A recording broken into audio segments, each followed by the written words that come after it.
guys, it's Cece here, and in today's video I'm going to show you how to make the simplest knot there is, the overhand knot.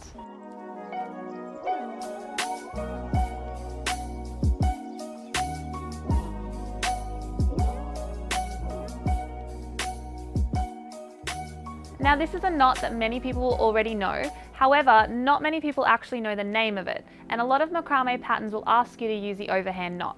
So I'm going to show you it today just to make that a little clearer. So all we need to do is take our string that we're working with, and you're going to create a loop, and then you're going to take the end, pull it through the loop, and then pull tight, and that is your overhand knot. You can also use this same technique with multiple cords to create a thicker overhand knot, so I'll show you that as well. So here we have a group of cords and we're going to treat them like they're all one cord. What we're going to do is loop them around, and then you pull all of the cords through the loop that you've just created and pull tightly, and that's your overhand knot like that. I did tell you that it was the most basic knot there is, guys, so I hope you've enjoyed learning it. Thank you so much for watching, and here's to finding our peace and creativity. That's all it is. You know this knot, right? Yeah, I did not know it was called the overhand knot. Exactly.